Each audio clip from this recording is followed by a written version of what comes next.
Okay. So hello everyone. Good afternoon to all. Today, behalf of Autism Society West Bengal, we are introduced Dr. Manish Kumar, who is Associate Professor and HOD of Psychiatry DMG Medical College, Purulia, who has previous experience and he has more than 15 years experience in this field. He worked as a psychiatrist in Institute of Psychiatrists, SSKM Hospital, NRS Medical College, Calcutta Medical College, and so on. And he is also associated with consultant neuropsychiatrist as Autism Society West Bengal.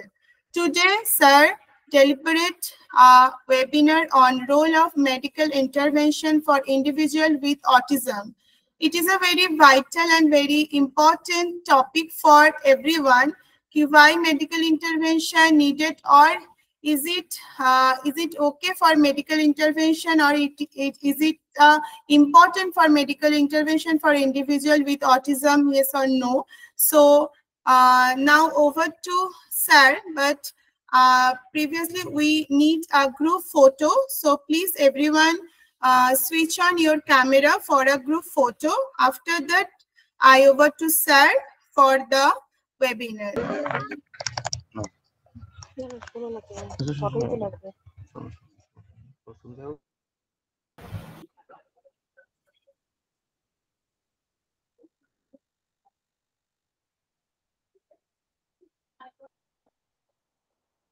Please, everyone switch on your camera for a group photo.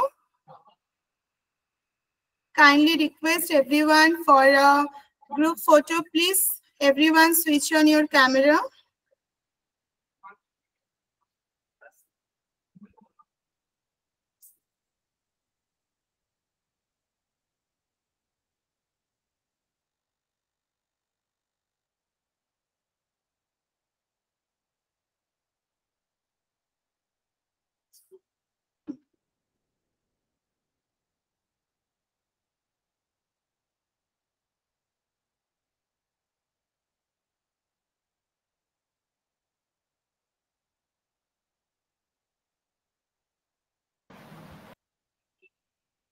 I think we got so with Okay.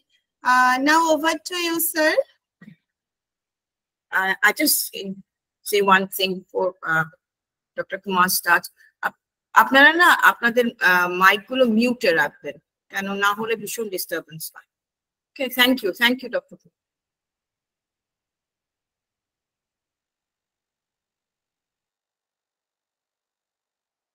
Sir, please unmute yourself. You are muted.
Is my slide visible to others?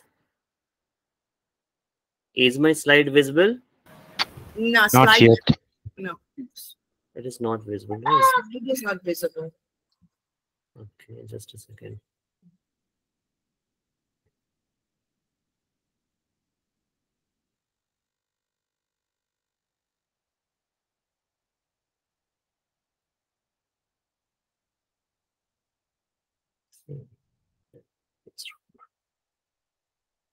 It's not showing.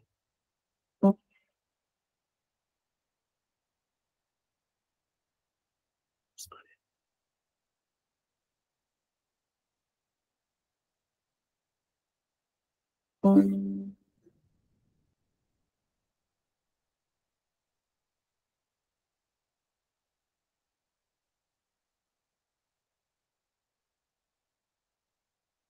it visible now? No. Yes, it is. The slide is visible. The slide is visible. Yes, we can see it now. Okay. Yeah, it is properly visible to all. Yeah, it is visible. Yes, sir. Yes, sir. Yes, It's sir. It is visible, very sir. visible. Okay, okay. Thank you, ma'am, and thank you, Arpita, for your kind introduction. Today, the topic which we are going to discuss about autism spectrum disorder is useful for all of us, parents, therapists, educators, caregivers. Sorry to interrupt you. There is an option for height. Please you select the height option so it is more visible to all. Okay, Thank you, sir. okay. So my presentation is role of medical intervention in autism spectrum disorder. As most of us knows about the autism spectrum disorder is a complex neurodevelopmental disorder that is characterized mainly by the deficit in the social communication and interactions, also in the restricted and repeated range of behavior, interest, or activity. Each individual is unique in their presentation. Like they will present with a different symptomatology. They have different strength, limitations. Also, in response to the treatment, they are not the same. Suppose there are two individuals with autism with the same presentation and the same therapy is applied to both. It is not necessary that both will respond equally. One might respond, one might not respond.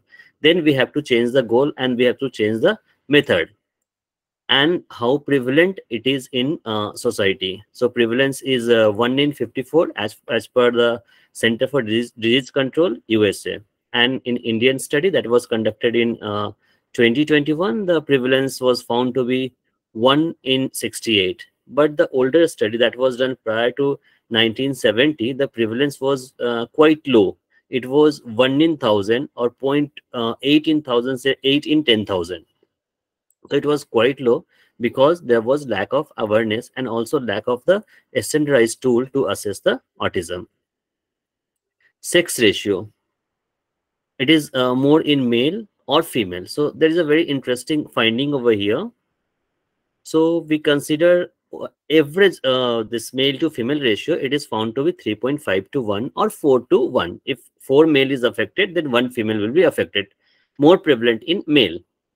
Now, if we come to the normal intellectual level, near normal intellectual level, the prevalence in male again increases as compared to female. It is 6:1. And when we are considering the severe level or the profound level, the prevalence is equal in both male as well as female. So we can infer from here that we are seeing the male, if having no or minimal intellectual disability, that means minimal brain damage, that is sufficient to cause autism in males but not in female. Female require higher brain damage. আচ্ছা আমরা কি বাংলাতে বলতে পারি বেশি হ্যাঁ বাংলায় বলুন। Yes, বাংলায় বলুন। সেটাই ভালো হবে। সে বাংলাতে আমি বলছি, ওটা সবাই হয়তো বুঝতে পারবে। অ্যাকচুয়ালি যদি আমরা মেলদের দেখি, এটা যদি ব্রেন ড্যামেজটা কম হয়, কম ড্যামেজটা কিন্তু এএসডি করে দিতে পারে in case of male, but কম damage is not causing ASD in females. এটা কিভাবে আমরা দেখতে পাচ্ছি এখানে, যখন সিভিয়ার মেন্টাল রিটার্ডেশন কেসেস দেখছি, সিভিয়ার টু প্রোফাউন্ড, তখন কি প্রিভ্যালেন্সটা দুটোর মধ্যে সমান হয়ে যাচ্ছে। তার মানে ফিমেলে এএসডি করার জন্য অনেক বেশি ব্রেন ড্যামেজটা লাগবে। তার আরেকটা ইন্টারপ্রিটেশন হতে পারে কি যদি আমরা ASD patient female pi, the chances of being mentally retarded or having intellectual deficiency is more, it's not the rule, but it is more in females. If we are getting a female ASD patient, chances of intellectual deficiency is more, will be there. So it is quite clear from this slides. It is equal in the all socioeconomic status. In contrast to the Canis belief that it is predominantly a disorder of higher socioeconomic status. No, it is not of the higher socioeconomic status. If we see in a community and look for the patient of ASD, we will find that it is prevalent equally in higher, middle, and lower socioeconomic status. But if we see in a clinic or hospital or some autism care facility, there may be the patient from the higher socioeconomic status, representation of them are high. মানে ওখানে ক্লিনিকে বা হাসপাতালে যেখানে আসছে ওখানে কিন্তু higher socio economic status ওয়ালা পেশেন্ট অনেকটা থাকবে। কেন? Because of the awareness, the higher socio economic patient are parents are aware about the illness, they have the resources, and the person from the lower socio-economic status তাদের কাছে হয়তো awareness নেই, ওরা জানে না কি এটা কোন একটা ডিসঅর্ডার, ওরা এটাও জানে না কি এটা ট্রিটেবল ডিসঅর্ডার, আর এটাও হতে পারে কি তার কাছে টাকা নেই ও যে এটা স্পেন্ড করবে for the treatment. So the impression by Canas could not be replicated in the further large study. আমি কিন্তু অটিজম ASD সিমটমসটাকে তিনটে পার্টে ডিভাইড করেছি। একটা হচ্ছে কোর সিমটমস, একটা হচ্ছে নন কোর সিমটমস, আর একটা হচ্ছে অ্যাসোসিয়েটেড সিমটমস। আর সবার চিকিৎসা কিভাবে হয় we will go one by one. So আগেই আমরা ইন্ট্রোডাকশনে বলেছি দ্য কোর সিমটমস, দুটো কোর সিমটমস হয়। persistent deficit in the social communication আর ইন্টারাকশনে প্রবলেম হবে দুটোতেই, verbal as well as non verbal, যেখানে পুয়ার আই কন্ট্যাক্ট হবে, বডি ল্যাঙ্গুয়েজ বুঝতে পারবে না, ল্যাক অফ ফেশিয়াল এক্সপ্রেশন, ও নিজে ফেশিয়াল এক্সপ্রেশনটাকে এক্সপ্রেস করতে পারবে না বা অন্যদের ফেশিয়াল এক্সপ্রেশনটাকেও বুঝতে পারবে না। যখন খুব খুশি হবে ও স্মাইল না করে হয়তো কোনো একটা স্টিরিওটাইপিক বিহেভিয়ার স্টার্ট করে দিল, সো ফেশিয়াল এক্সপ্রেশন হয়তো নাও শো করতে পারে। সেকেন্ড হচ্ছে restricted or repetitive pattern of behaviour, interest or activity, মানে এক ধরনের জিনিস থাকতে হবে, এক ধরনের ইন্টারেস্ট থাকতে হবে, এক ধরনের কাজই করবে সবসময়। সো ইউজুয়ালি আমরা দেখি রেস্ট্রিক্টেড ইন্টারেস্ট মানে খুব প্রমিনেন্ট বলা দেখা যায় এটা অ্যাসপার্গারে, যেখানে এই জিনিসটা থাকবে, সোশ্যাল কমিউনিকেশন কিছুটাও থাকবে। এরা basically has interest in some aspect, some topic, some particular topic, maybe galaxies, maybe cricket, or in general sports or something. যেখানে এদের অ্যাবিলিটি থাকবে সেটা হিউজ নাম্বার অফ ইনফরমেশন এদের কাছে থাকবে, and when they talk they will talk about this topic in great detail. ওই জন্য high functioning অটিজমটাকে at times লিটল প্রফেসরও বলা হয়। সো একটা জিনিস নিয়ে অনেক কিছু জানে, কনভারসেশন করতে গিয়ে যে কোনো টপিকে আমরা কনভারসেশন স্টার্ট করব, আলটিমেটলি ঘুরিয়ে ওই হিজ টপিক অফ ইন্টারেস্টে চলে যাবে, যেটা ওর টপিক অফ ইন্টারেস্ট। সেটা হতে পারে যে কোনো একটা টপিক হতে পারে। ইনসিস্টেন্স অন সেমনেস, এটা আমরা সবাই জানি খুব কমন। জায়গায় বাড়ির মধ্যে সবকিছু ঠিকঠাক থাকতে হবে, রুটিন পরপর যেটা থাকবে সাজানো থাকবে সেটাই করতে হবে, রুট যেভাবে যাচ্ছে সেটা ফলো করতে হবে, গাড়ি যেটাতে যাচ্ছে সেটাই ফলো করতে হবে। একদিন কারে কোনো প্রবলেম হয়েছে, সার্ভিস সেন্টারে আছে, বাসে উঠতে হবে, উঠবে না। Stereotypy and repetitive behaviour, this are very common, যেখানে বডি রকিং হতে পারে, হ্যান্ড ফিঙ্গার টুইডলিং হতে পারে, দিস টো ওয়াকিং হতে পারে। আর একটা ইম্পর্টেন্ট যেটা আমাদের সবসময় প্রবলেম ক্রিয়েট করে, সেন্সারি ওভারলোড হয়ে যায়, sensory integration, problem in sensory integration. এটা কি হয়, এইরকম বাচ্চাদের ব্রেন সাইজটা বড় হয় ইন চাইল্ডহুড, অ্যাডোলেসেন্সে গিয়ে হয়তো সমান হয়ে যায়, কিন্তু চাইল্ডহুডে সাইজটা বড় হয়, হোয়াইট ম্যাটার অনেকটা বেশি হয়। এরা কানেকশনটা কিন্তু যে হোয়াইট ম্যাটারের কানেক্টিং ফাইবার্স, এটা কিন্তু অ্যাবারেন্ট কানেকশনস থাকে এদের মধ্যে। যখন আমরা সেন্সারি অর্গানে যে স্টিমুলাসটা পাই ওটাকে হোয়াইট ম্যাটার প্রসেস করে কর্টেক্সকে পাঠায়। সো একটা গরম জিনিস কতটা গরম আছে যদি অ্যাপ্রোপ্রিয়েটলি প্রসেস হয় তাহলে আমি ঠিকঠাক গরম পাবো কি হ্যাঁ এরকম গরম আছে। যদি আমার হাইপোসেন্সিটিভিটি থাকবে তাহলে আমি টাচ করছি কিন্তু আমার ব্রেন পারসিভ করছে কি না এটা কম গরম, তখন আমার হাত পুড়ে যেতে পারে, তখন পেন সেন্সেশনটা হবে। পেনটাও যদি হাইপোসেন্সিটিভ থাকে তখন হাত ইয়ে করে বার্ন হওয়া খুবই কমন। অনেক সময় দেখা যায় কি বাচ্চারা গরম হলেও উইন্টার ড্রেসটা পরে থাকে, অনেকগুলো কারণ হতে পারে। তার একটা হতে পারে কি নিড ফর দ্য সেমনেস, ও উইন্টারে গরম কাপড় পরে আছে বা এখন ওকে গরম কাপড় পরতে হবে। আরেকটা জিনিস হতে পারে ও যেহেতু মানে হাইপোসেন্সিটিভ টু দ্য দিস টেম্পারেচার, ও গরমটা গরম মনেই হচ্ছে না, গরমটা ঠান্ডা মনে হচ্ছে। সো ও সোয়েটার পরে বসে থাকে। সো এটা একটা core feature, problem in sensory integration where the sensory information is not processed adequately and the cortex is not perceiving the adequate cortex not showing the adequate response. এটা হলো, এটা আমরা দেখলাম কোর সিমটমস অফ ASD। এটা non core symptoms of ASD, that is irritability, aggression, insomnia, injury, and অনেকগুলো comorbidities হয়, তার মধ্যে OCD হয়, obsessive compulsive and related disorder, attention deficit hyperactivity disorder, depression হতে পারে, GI ডিস্টারবেন্সেস হতে পারে, এপিলেপসি হতে পারে। এই সিমটমটা কিন্তু প্রেজেন্ট থাকে অটিজমের সাথে, কিন্তু it is not the code, this is not the diagnostic criteria for autism. কিন্তু যদি এইগুলো পারসিস্ট থাকে, that will interfere with the main therapeutic process. Okay, so managing this symptoms is also necessary. কিছু কিছু জায়গায় আমরা বললাম কি তিনটে পার্টে ডিভাইড করেছিলাম, core, non core, associated features. Associated features মধ্যে সব থেকে বেশি হচ্ছে ID, intellectual disability. So ID is present in 31% of the patient with autism, whereas borderline intelligence is 23%. মানেটা হলো কি 54% individual will be having below normal intelligence among this ASD. So roughly আমরা বলতে পারি কি 50% IQ normal থাকে and 50% IQ less থাকে। ASD individualদের abstract reasoning বা concept formation থাকে না। abstract reasoning means they are hyper literal, they go by the literal meaning. ওকে যদি কোনো প্রভাব ইন্টারপ্রেট করতে বলা হয় তাহলে বলতে পারবে না। একটা প্রভাব যেরকম if your own house is made of stone, you should not if your own house is made of glass, you should not be throwing stone to the other house. So what does it mean? ও বলবে কি হ্যাঁ, যদি আমি পাথর ছুড়ি অন্যদের হাউসটা ভেঙে যাবে। So he understood the literal meaning but not the conceptual meaning of this proverb. যদি ওকে বলা হয় কি বলো একটা টেবিল আছে, চেয়ার আছে, কাঠের আলমারি আছে, কি তাদের মধ্যে common?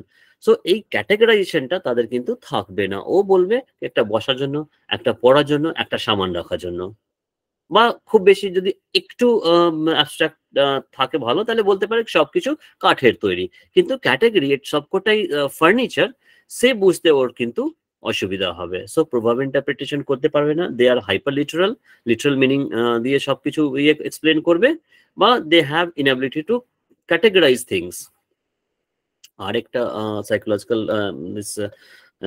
concept, that is integration, they have deficiency in the integration skill. So they will miss trees for the leaves or they will miss forest for the tree. তার মানে হচ্ছে পুরো জিনিসটাকে, মানে যে কোনো জিনিস দেখে তাকে অ্যাজ আ হোল, জেস্টাল্ট হোল বলা হয়, অ্যাজ আ হোল দেখতে পারবে না, ও অ্যাজ আ পার্ট দেখবে। সো লিভস সব লিভস মিলে যে একটা স্টেম মিলে সবকিছু একটা ট্রি হচ্ছে, সেটা বুঝতে পারবে না। একটা গাড়ি দেখলো, গাড়িকে অ্যাজ আ হোল এটা গাড়ি হিসাবে খেলবে না, ও একটা হয়তো চাকা নিয়ে খেলবে, হুইল নিয়ে খেলবে, বা ওর লাইটটা নিয়ে খেলবে, but as a whole this is car, he will have problem understanding. এটা ইন্টিগ্রেট করতে পারে না, স্মল পার্টস মিলে একটা বড় স্ট্রাকচার তৈরি হয়, সেটা ও বুঝতে। অনেক সময় দেখা যায় এই বাচ্চাগুলো যদি কিছু লাগে, ও খাবার লাগে বা কোনো একটা টয় লাগে, তাহলে কি করবে, ওর মায়ের হাত ধরে নিয়ে যাবে কি টয় দাও। সো ও বোঝে না কি এই হাতটা মায়ের হাত, ও বোঝে কি হাত is the thing, hand is the thing that is giving him everything he needs. তো ওর অ্যাটাচমেন্টটা হচ্ছে হাতের সাথে, ও ওই হাতটা ওর মায়ের পার্ট, সেটা বুঝতে অসুবিধা হতে পারে।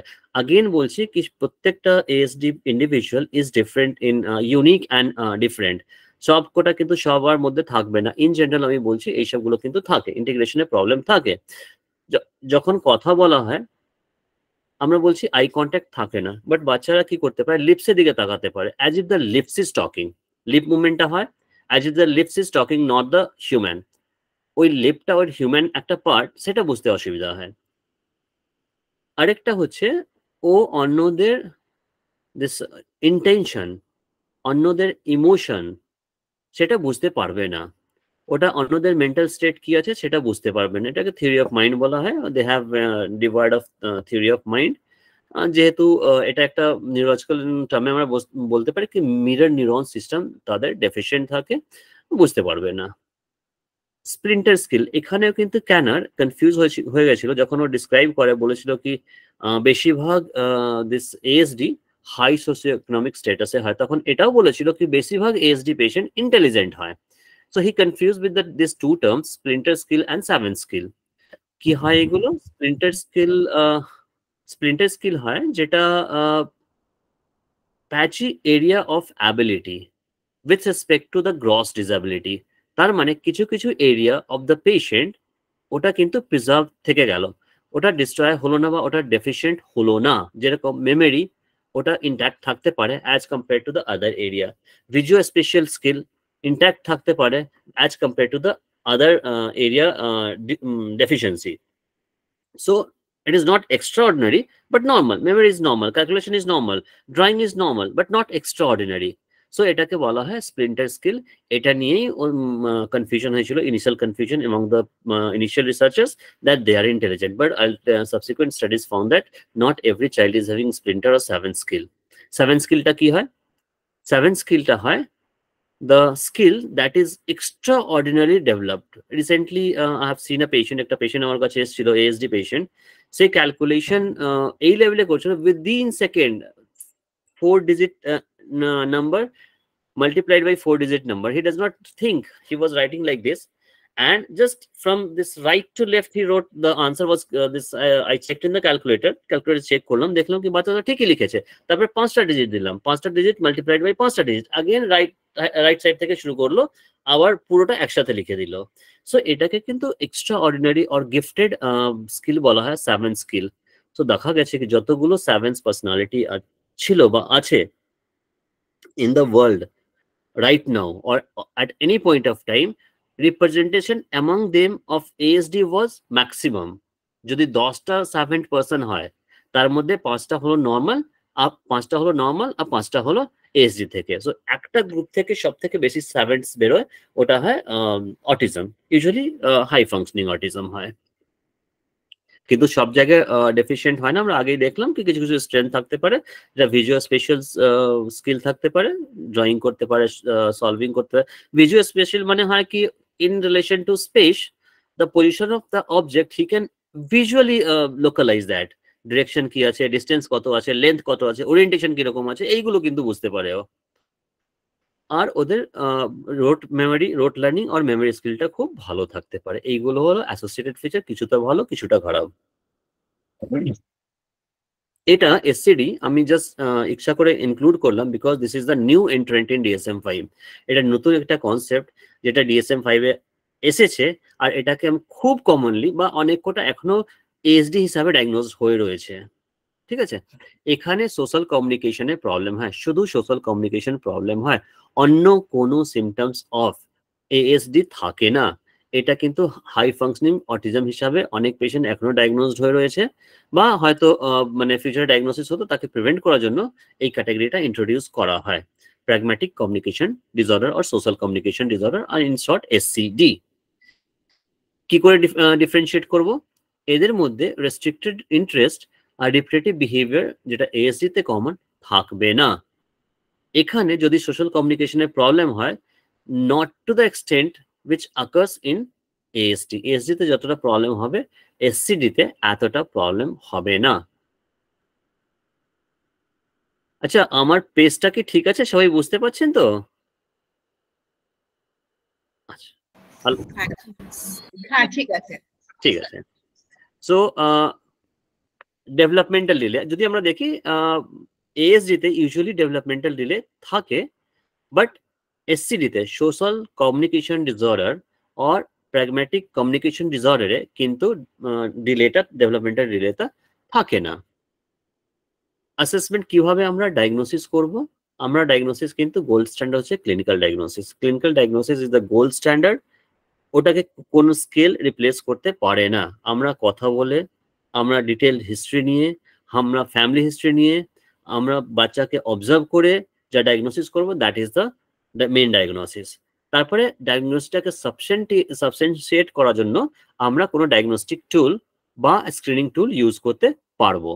যেরকম ইসা মোস্ট কমনলি আমাদের এখানে হয় বিকজ অফ মেনি ফ্যাক্টর। এটা একটা diagnostic tool that substantiate our clinical diagnosis. Second, আমরা সিভিয়ারিটি দেখতে পারি। থার্ড, আমরা অনেক এখন সার্টিফিকেশন দেওয়া হয়, সার্টিফিকেট দেওয়া হয়, তো সার্টিফিকেশনে কাজ লাগে, ডিসেবিলিটি বার করা হয়। এমচ্যাট এটা টডলার জন্য হয়, this modified checklist. CARS 1 CARS হয় for ASD and CARS 2 HF মানে হাই ফাংশন জন্য হয়। GADS again it is for Asperger. এটা 3 থেকে 22 বছর অবধি সবকটা এমচ্যাট, কার্স এন্ড গ্যাটস সবকটাই কিন্তু স্ক্রিনিং। আর ইশাটা ইজ ডায়াগনস্টিক। ছোট্ট করে একটা জাস্ট কেন হলো, মাথার মধ্যে প্রশ্ন আসতে পারে কি আমার বাচ্চার কেন হলো। Again, I will start with the one scanner false speculation that he thought that it is due to psychological cause. That was not correct. He thought that emotional need, মানে মায়েরা বাচ্চাদের ইমোশনটাকে বুঝতে পারছে না আর ফুলফিল করতে পারছে না, ওইটার জন্য কিন্তু হয়ে যাচ্ছে, কিন্তু এটা ভুল ছিল। তখন কিন্তু অনেক বাচ্চাকে মা থেকে সরিয়ে দেওয়া হতো, ফ্যামিলি থেকে সরিয়ে দেওয়া হতো, আর ওই মাদারকে যারা cold toward the emotional need of the child, refrigerator mother বা কোল্ড মাদার বলা হতো। এইভাবে a generation of females were suffered, or mothers, I should say mothers suffered, they were blamed, they had guilt about that they are responsible for the child's condition, but that was not true. It was the Canus speculation only, but later on this was found to be false. So emotional কজেশনটা হয় না, এটা কোনো psychological কজেশনটা হয় না। Psychological causation হতে পারে যখন বড় হয়ে গেলো, ডিপ্রেশন হচ্ছে, অ্যাংজাইটি হচ্ছে, ডেফিনেটলি সাইকোলজিক্যাল, কিন্তু core the symptoms is not due to psychological. আমরা এখন বুঝে গেছি, জেনে গেছি, এরিয়াগুলো আইডেন্টিফাই করতে পেরেছি কি এটা সেন্ট্রাল নার্ভাস সিস্টেমে কোনো একটা স্ট্রাকচার, কানেকশনস, ভলিউম, এইসবগুলো কিন্তু প্রবলেম ক্রিয়েট করে। জেনেটিক্স আমরা জাস্ট পরে পেজেই পড়বো, ওখানে কয়েকটা ইম্পর্টেন্ট জিনিস ইয়ে করা আছে। এখানে বলা হয় কি দিস জেনেটিক ফ্যাক্টর আর ইনভারমেন্টাল ফ্যাক্টর মধ্যে হচ্ছে কি প্রি অর পেরিন্যাটাল ফ্যাক্টরস, কি কোনো বার্থ ইনজুরি হতে পারে, কোনো একটা ইনফেকশন হতে পারে বাচ্চা at the time of and that interact with the genetic this makeup of the child, genetic সাথে ইন্টারঅ্যাক্ট করে অটিজম কজ করছে। সো দিস জিন ইনভারমেন্ট ইন্টারাকশন কিন্তু এখানে হচ্ছে। কিছু কিছু যেটা এস্টাবলিশড হয়েছে এখন অবধি, ওটা হচ্ছে ফ্রেজাইল এক্স সিনড্রোম, ওখানে 30 to 40% চিলড্রেনে হয়। তো ফ্রেজাইল FMG বলা হয়, ওটা gene responsible for this condition. একটা টিউবারাস স্ক্লেরোসিস TS1 বলা হয়, এটাও কিন্তু responsible for the development of autism. But this are at the hypothesis level, আমরা কিন্তু কনক্লুসিভলি বলতে পারি না কি এটার জন্যই হচ্ছে। The genetics we have known that genetic causation is very high. Why high? Subsequent ইয়েতে আমি বলছি। যদি একটা টুইন হয়, টুইন দু ধরনের হয়, একটা মনোজাইগোটিক হয়, একটা ফ্র্যাটার্নাল অর ডাইজাইগোটিক হয়। মনোজাইগোটিক মানে একটা জাইগোট ডিভাইড হয়ে গেল দুটোতে। তো একটা বাচ্চা যদি অটিজম হয়, আরেকটা বাচ্চা অটিজম হওয়ার সম্ভাবনা হচ্ছে 70 to 90%। তার মানে টুইন্স এর মধ্যে, not in general, it is in twins. আর ফ্র্যাটার্নাল টুইন্স আর ডাইজাইগোটিক টুইন্স এর মধ্যে 0 to 30%। এটা কি? So dizygotic twins is nothing but it like sibling. যে কমনলি যেটাকে আমরা সিবলিং বলি, তার সাথে একটা ডিফারেন্স এটাই হচ্ছে কি dizygotic twins share the common intrauterine environment, আর যে সিবলিংস হয় তারা কিন্তু সেম ইন্ট্রাইউটেরাইন এনভায়রনমেন্ট শেয়ার করে না। ওখানে ওই বার্থ কমপ্লিকেশনস এইগুলো কিন্তু ডিস্টিংগুইশ করতে পারে, ওই জন্য different range of this prevalence of autism হতে পারে তাদের মধ্যে। সো সিবলিং মধ্যে 0 থেকে 30 হতে পারে, মেইনলি ডাইজাইগোটিক টুইন্স। আমি আগে ডিসকাস করে দিয়েছি কি সার্টেন ড্রাগস হচ্ছে যেটা প্রেগনেন্সিতে নেওয়া হয়েছিল, টক্সিনস হয়েছিল, injury at the time of this child birth, bleeding or infection, এটা কিন্তু দিস জেনেটিক্যালি প্রিডিসপোজ ইন্ডিভিজুয়ালদের কিন্তু ASD কজ করতে পারে। এবার হচ্ছে কোনো একটা পার্টিকুলার জিন, এই জিনটা রেসপন্সিবল ফর দিস ASD আমরা এখনো অবধি ইয়ে করতে পারি, প্রুভ করতে পারি না। অনেক কটা স্টাডি হয়েছে কিন্তু কোনোটাই হয়নি। জিনোম ওয়াইজ অ্যাসোসিয়েশন স্টাডি বলা হয়, যেখানে আমরা ইন্ডিভিজুয়াল জিনটাকে ফাইন্ড আউট করার চেষ্টা করি কিন্তু আমরা পাইনি। অনেকে কোয়েশ্চেন থাকে কি আমার একটা বাচ্চা অটিজম রয়েছে, সেকেন্ড বাচ্চা অটিজম হওয়ার চান্সটা কত, আর একটা বাচ্চা অটিজম কি হতে পারে, যদি হতে পারে তাহলে কিভাবে আমরা জানবো কতটা হতে পারে। অনেকগুলো ফ্যাক্টর আছে দ্যাট উইল ডিটারমাইন কি সেকেন্ড বাচ্চা অটিজম হবে কি হবে না। যদি ইন জেনারেল এটা দেখা গেছে কি একটা বাচ্চা যদি অটিজম হয়, সেকেন্ড বাচ্চা অটিজম হওয়ার সম্ভাবনা 10 থেকে 20, 10 to 20%। রাদার আরো একটু ইয়ে করলে স্মল স্টাডিজ গুলোকে ইনক্লুড করলে ওরা বলে 6 to 20%। তো কাদের হবে 6%, কাদের হবে 20%? যদি ফ্যামিলিতে মানে মাদার আর ফাদার মধ্যে কারো কোনো সিমটমস নেই, অটিজম স্পেকট্রামে কোনো সিমটমস নেই, তখন কিন্তু 10% কাছাকাছি ওইটা চলে আসে। আর যদি some symptom of autism is present in the parents, then ওই বেড়ে গিয়ে 20 কাছাকাছি চলে যাবে। যে স্টাডিগুলো করা হয়েছিল ওখানে প্যারেন্টসের সিমটমস গুলোকে দেখা হয়নি, বাট এটা স্পেকুলেট করা হয় কি এইভাবে রেঞ্জটা ডিফারেন্ট স্টাডিতে ডিফারেন্ট ফাইন্ডিংটা এসছে। আরেকটা জিনিস, জেনেটিক আছে তার মানেই যে বাচ্চাতে যাবে তা নয়, নাও যেতে পারে। Most of the mutation responsible for ASD, mutation এটা হয়, এটা ডিনোভো হয়, নিউ মিউটেশন হয়, মায়ের কিছু নেই বাচ্চার অনলি হলো। অনেকে ভাবে না কি আমার তো নেই, এর বাবারও নেই, আমার বাচ্চা কেন হলো? কেন হলো? বিকজ মিউটেশন যেটা হয়েছে, যেটা CGG বলা হয়, সাইটোসিন গুয়ানিন গুয়ানিন ট্রিপ্লেক্স বলা হয়, ওটা কিন্তু ডিনোভো হয়, ও নিউ মিউটেশন হয়। সো যে কোনো কারণে হতে পারে, অটোমেটিক হতে পারে বা যে কোনো আননোন রিজনে হতে পারে, but that has not been herited from the parents. এটা কিন্তু বাচ্চার ডিনোভো একটা মিউটেশন হয়েছে না, অটিজম হয়ে গেল। সো মা বাবা থাকতে হবে, এটা কোনো ইয়ে নেই।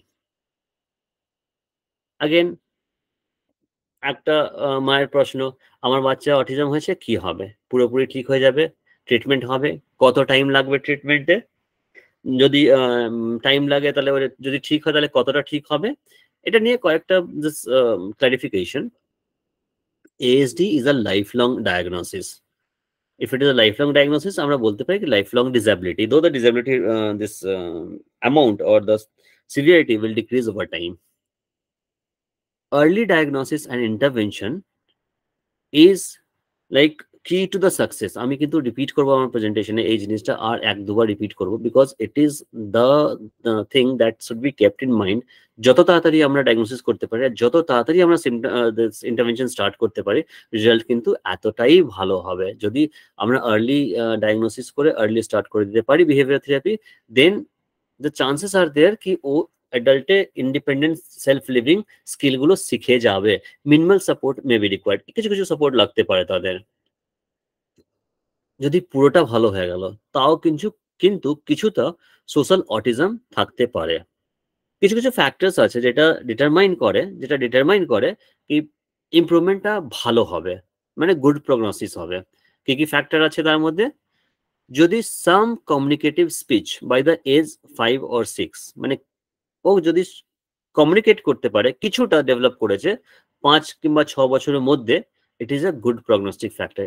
It is a factor that tells us that the child is going to improve over time. যদিও হাই নন ভার্বাল ইন্টেলিজেন্স লেভেলটা থাকে বা নন ভার্বাল কমিউনিকেশন প্রেজেন্ট থাকে at the time of intervention, অল্প হলেও এটা কিন্তু গুড প্রগনোস্টিক ফ্যাক্টর, চাইল্ডটা ভালো হওয়ার সম্ভাবনা অনেকটা বেশি। কগনিটিভ অ্যাবিলিটি, যদি IQ লেভেলটা হায়ার সাইডে থাকে তাহলে প্রগনোসিসটা ভালো, বাচ্চার ভালো হওয়ার সম্ভাবনা বেশি। আর আর্লি ইন্টারভেনশন আমি বললাম, আগে প্রথমে বলে দিয়েছিলাম কি তাড়াতাড়ি স্টার্ট করলে প্রগনোসিসটা ভালো হবে। সো আমরা কি বাচ্চাকে মেডিকেশন দেবো? কেন দেবো? যদিও আমরা জানি কি behaviour intervention, educational intervention, occupational therapy, speech therapy, these are the mainstay of therapy, তাও মেডিকেশন দেবো কেন? Because child may have some symptoms, associated symptoms, that is irritability, anger outbursts, decreased sleep, seizures, that might interfere with the well-established evidence-based therapy for core symptom of autism. আমরা যতক্ষণ ওই জিনিসগুলোকে ঠিক করবো না, আমরা ইন্টারভেনশন প্রোগ্রাম, এডুকেশনাল প্রোগ্রামে কিন্তু এনরোলই করতে পারবো না, আমরা স্টার্টই করতে পারবো না। স্টার্ট করলেও কিন্তু বাচ্চা কিছু নিতে পারবে না। ফার্মাকোলজিক্যাল ম্যানেজমেন্টের গোল কি হয়, আমরা সিমটমটা সিভিয়ারিটিটাকে কমিয়ে দিই, যদি স্টেরিওটাইপি আছে আমরা ওটাকে কমিয়ে দিতে পারবো, ইরিটেবিলিটি আছে ওটাকে আমরা কমিয়ে দিতে পারবো।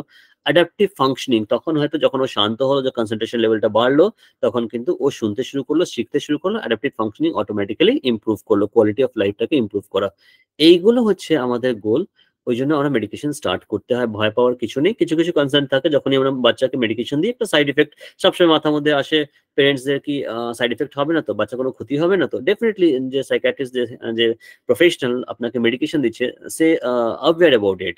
সো যদি দেয় তাহলে মোটামুটি রিকোয়ার্ড থাকে তখনই দেওয়া হয়।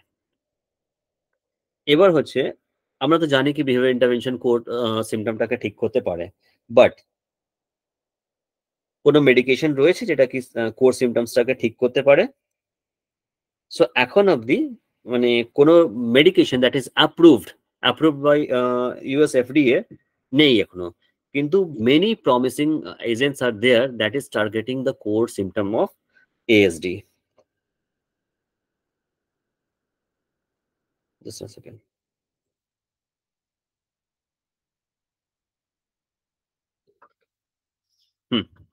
So number one, oxytocin receptor agonist. It has shown good result, promising result in small trials. It may improve social bonding and communication. Second হচ্ছে stem cell therapy. Stem cell therapy আমরা জানি কি এখন অবধি একমাত্র effective in blood cancers. Many blood cancers has been effectively cured by stem cell therapy. আমরা কোথা থেকে পাই stem cell therapy? আমরা বোন ম্যারো থেকে পাই। অনেকে দিস কর্ড ব্লাডটাকে প্রিজার্ভ করে রাখে।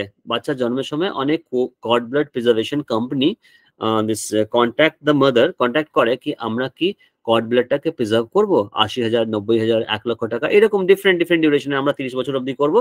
তখন যদি কোনো একটা কিওরে লাগে, যেটা মোর হচ্ছে কি বার্ন কেসটাকে পুরোপুরি রিভার্স করা যেতে পারে।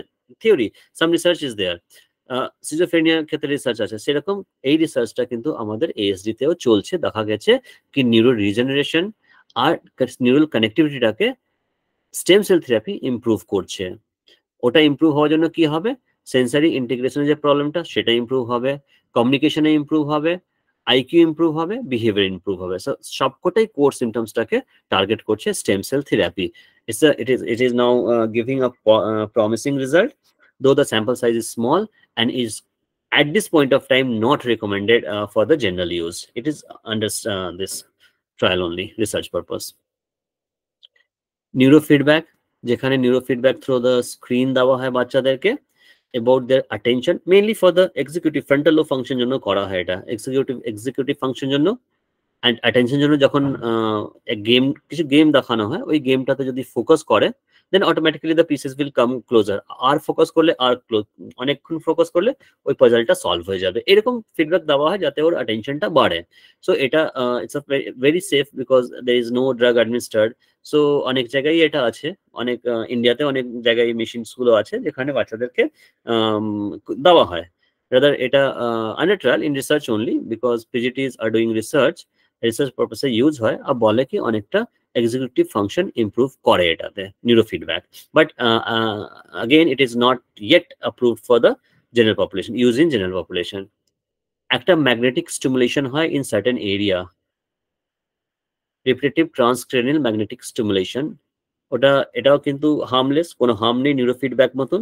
একটা ম্যাগনেটিক স্টিমুলেশন দেওয়া হলো, সোশ্যাল কমিউনিকেশনটা ইমপ্রুভ হলো। Social communication usually it's a part of the prefrontal area, ওখানে প্রবলেম থাকে, তো ওই এরিয়াতে RTMS দেওয়া হলো।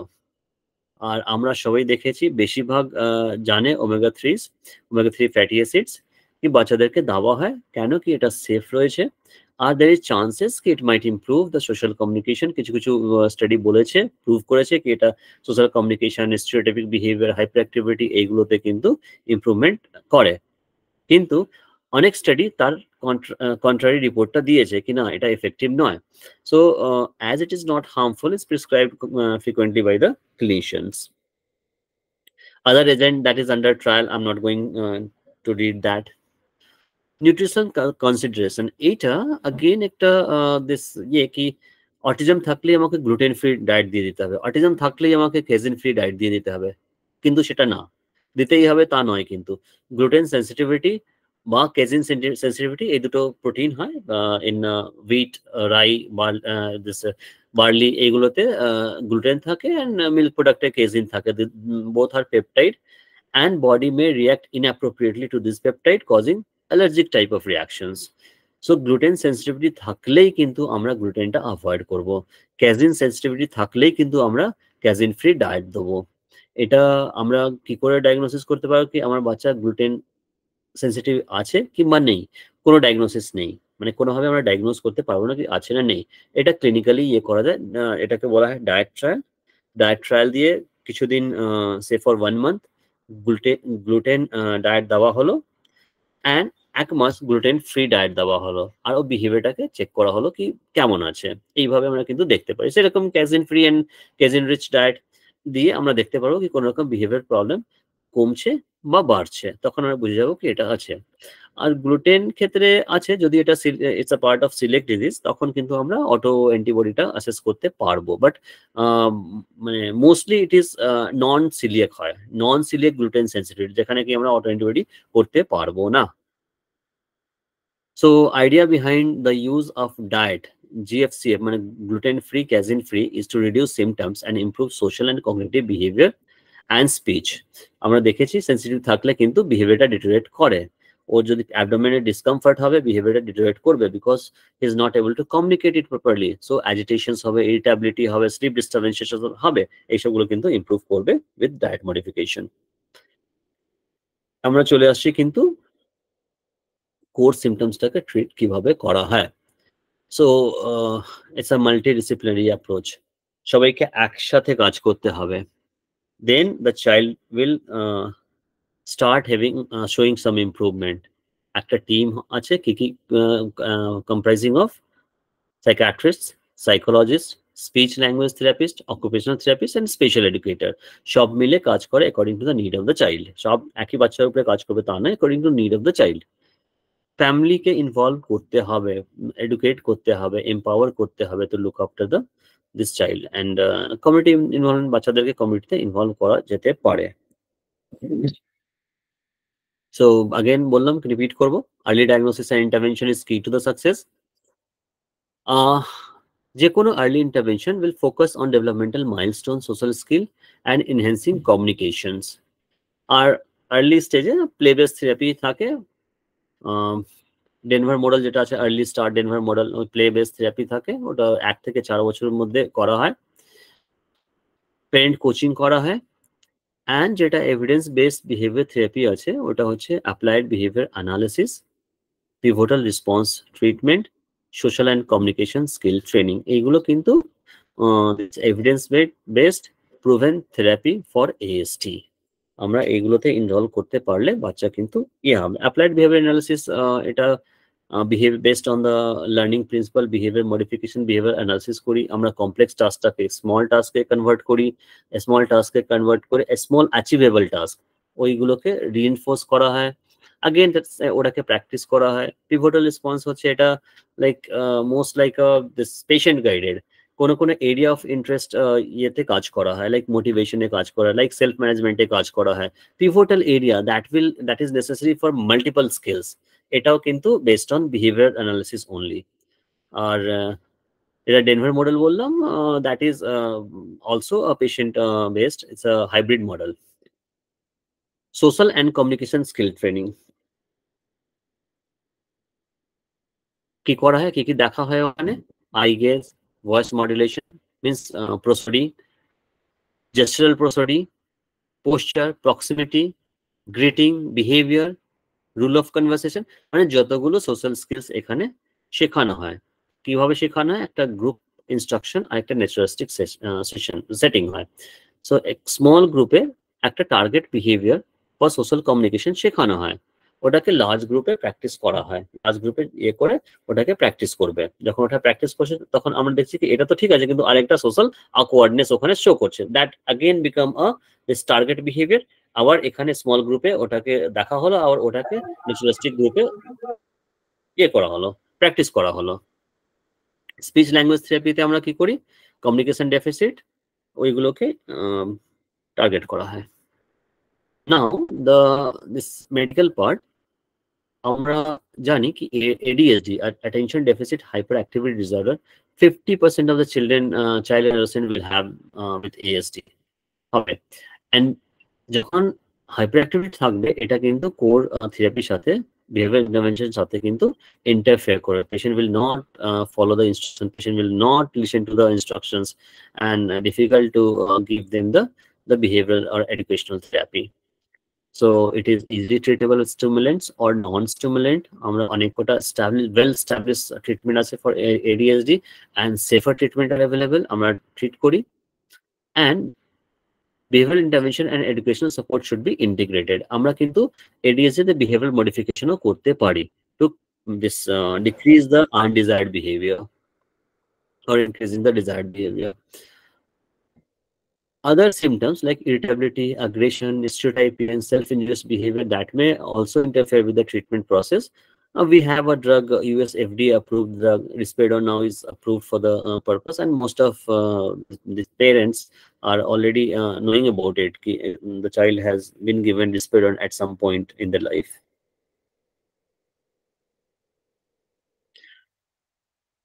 Anxiety, affecting 40% of the children and adolescents with ASD. These anxiety disorders and depressive disorder, these are easily treatable by psychiatrists. And when we are treating this anxiety, simultaneously it takes care of impulsivity and aggression. এগুলোকে কিন্তু treat করা হয়। এখানে আমরা relaxation techniques or coping skill শেখাতে পারি। Depression is again common in adolescent. When they become, যখন ওরা বুঝতে পারে, they are painfully aware of their situation, যখন ওরা বুঝতে পারে কি আমি অন্যদের থেকে নিউরোটিপিক্যাল থেকে একটু আলাদা, তখন কিন্তু ওর ডিপ্রেশন এনসিউ করে, ডিপ্রেশন স্টার্ট হয়। ও চাইছে একটা সোশ্যাল গ্যাদারিং এ যেতে, সবার সাথে কমিউনিকেট করতে, বন্ধু বানাতে পারে না, তখন কিন্তু understanding of the situation of his situation is more in adolescent, and then the depression starts. Again, like anxiety, it is easily treatable with medication as well as the psychotherapy, like supportive therapy, psychoeducation, social skill training. এইগুলো দিয়ে কিন্তু আমরা ডিপ্রেশনটাকে treat করতে পারি।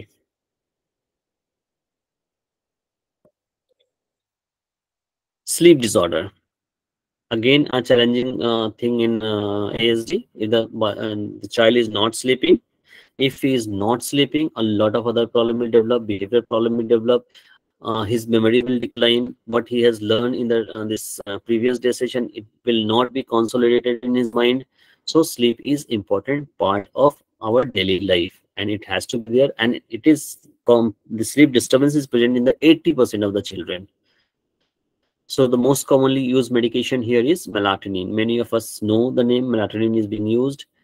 It decreases sleep latency, মানে কতক্ষণ লাগছে বেডে যাওয়ার পরে ঘুমানোতে কতক্ষণ লাগছে, ওই ডিউরেশনটাকে কমায়, ডিউরেশনটাকে ইমপ্রুভ করে 6 থেকে 8 থেকে 10 ঘন্টা, যেটাই requirement as per the age, say ডিউরেশনটাকে কমপ্লিট করে, স্লিপ সাইকেলটাকে ইমপ্রুভ করে, স্লিপ কোয়ালিটিটাকেও ইমপ্রুভ করে।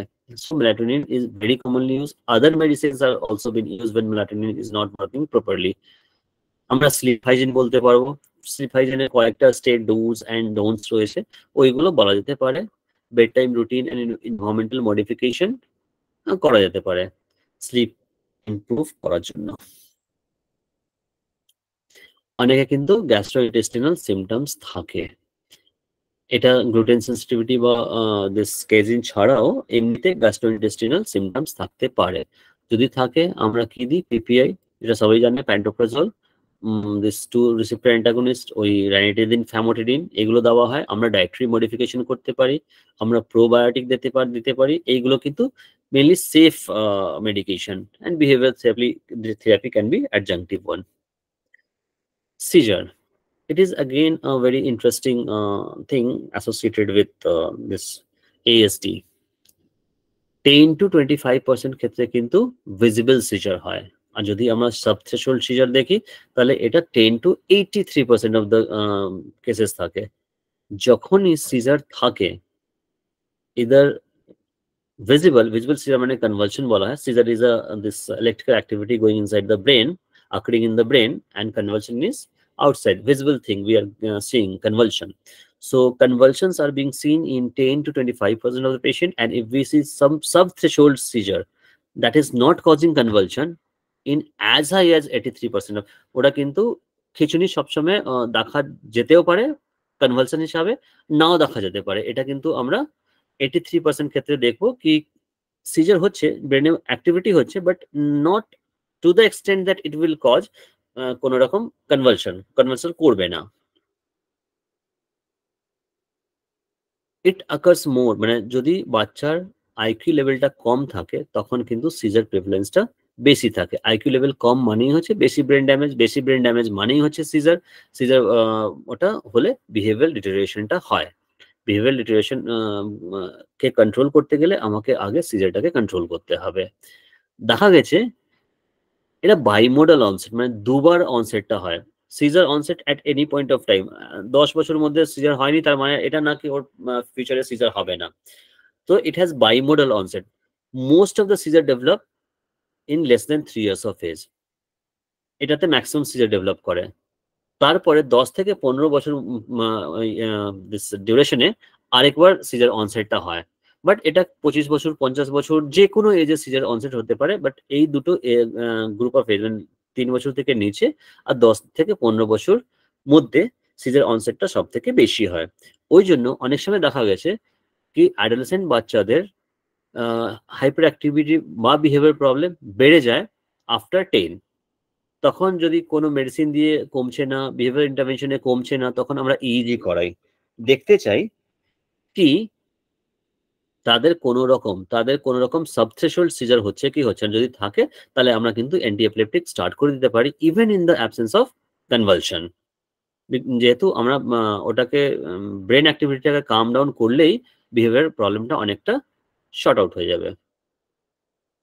Caesar is easily treatable with anti epileptic drug and also improvement of behavioral problem has been seen. Seizure হচ্ছে মানেই হচ্ছে কি এটা একটা নিউরোলজিক্যাল কজেশন, ব্রেন ড্যামেজটা হচ্ছে। আগে ভাবা হতো সাইকোলজিক্যাল কজেশন, এখন কিন্তু সাইকোলজিক্যাল কজেশনটাকে বাদই দেওয়া হয়েছে। সাইকোলজিক্যাল কজেশন নেই, either genetic causation or damage in the CNS system. CNS সিস্টেমে ড্যামেজ হলেই কিন্তু আইকিউ কম হয়ে যাবে, ড্যামেজ হলেই কিন্তু সিজার হবে। তো এইভাবে এখন এটা কিন্তু বায়োলজিক্যাল কজেশনটাকে সাপোর্ট করে। So now concluding the session, কিছু একটা দুটো কথা বলে। ASD is a complex conditions, but with early diagnosis, intervention and appropriate management, increasing number of individuals are found to be achieving independent living with some support. যদি আমরা তাড়াতাড়ি diagnosis করে তাড়াতাড়ি ইন্টারভেনশন প্ল্যানে যদি এনরোল করে দিই, ইন্টারভেনশন প্রোগ্রামে যদি এনরোল করে দিই, এডুকেশনাল প্রোগ্রামে যদি এনরোল করে দিই, তাহলে দেখা গেছে কি বেশিরভাগ বাচ্চাই নিজে একাভাবে স্বাধীনভাবে থাকতে পারবে। কিছুটা সাপোর্ট লাগবে, মানে পুরো ফুল সাপোর্ট লাগবে না, minimal amount of support may be needed. Treatment কিভাবে হয়? সবকিছু মিলে হয়, ওষুধ, pharmacological intervention, behavior therapy, educational support, and patient and family support. And there is no one size fit all approach. কোনো একটা অ্যাপ্রোচ কিন্তু সব বাচ্চাদের কাজে লাগবে না। সো আগে একবার বললাম যে একই ধরনের সিমটমস, আমি একই ধরনের ট্রিটমেন্ট দিলাম, বিহেভিয়ার থেরাপি দ্বারা মেডিকেশন দিলাম, একটা বাচ্চা পুরো ভালো হয়ে গেল, একটা বাচ্চা হলো না। সো ইট শুড বি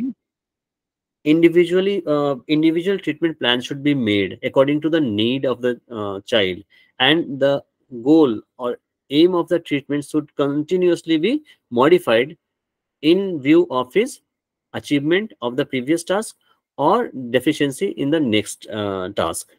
এটা কিন্তু কন্টিনিউ মডিফাই করতে থাকতে হবে আমাদের টার্গেট বিহেভিয়ারটাকে।